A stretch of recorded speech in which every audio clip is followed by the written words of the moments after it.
The foundation's going to sit inside, or the disaster relief fund's going to sit inside the Essex County Community Foundation, which is a well-respected and well-known organization up in this region. And the way you should think about it is, donations will come into that relief fund and then work through an application and an intake process, and a bunch of players who will be identified and organized to provide services to people. And as the mayor said, there really are going to be two groups here: people who are permanently displaced as a result of what happened on Thursday, and people for whom there's just going to be a tremendous amount of inconvenience and in many cases significant disruption in their life prior to the time that we actually get to the point where gas comes back on again. And I think one of the things we need to do over the course of the next couple of days is name and announce the foundation, create the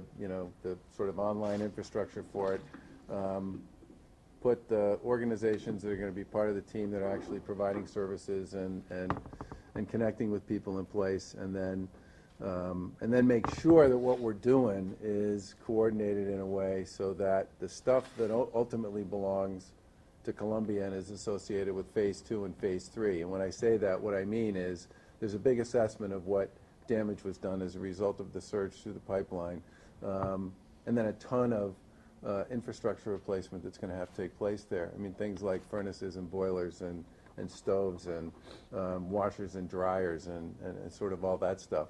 I think in certain circumstances we could probably head down that road, certain circumstances, but we want to make sure that whatever we do there ultimately is done in a way so that the ultimate reimbursement for that comes from where it should come from, which is from Columbia.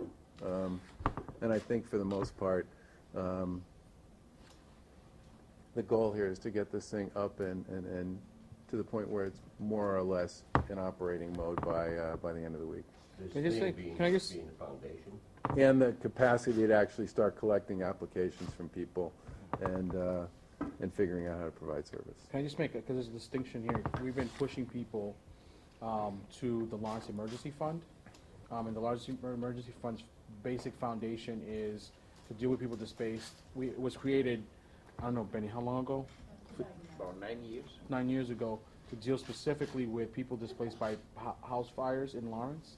And we've been using that infrastructure to support this process.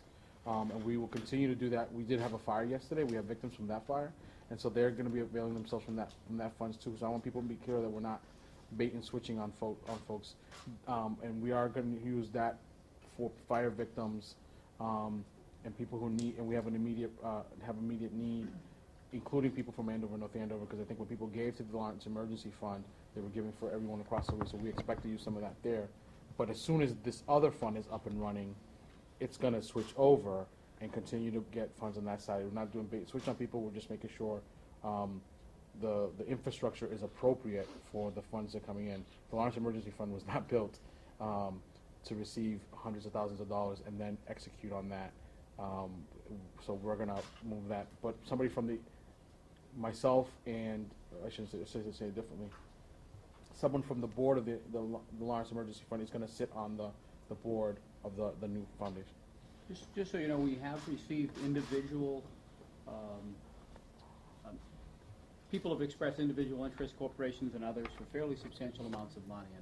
And the reason this makes the most sense is that getting individual calls like that or communication individually is fantastic, except when you try to coordinate that and make sure that it's reaching the right people. In essence, you need a structure to do that. You need an intake process. I've been humbled by the level of understanding of that process in the hour or so before this. People in this room understand how to do that. And so we want to be able to translate the generosity of individuals and corporations to contribute to this problem and translate that into meaningful response to the people who are victims. And the way to do that is this kind of process. So we appreciate the outpouring of generosity, and I want those folks who have committed to doing so to understand that the best way to utilize their dollars for the folks impacted is this kind of process.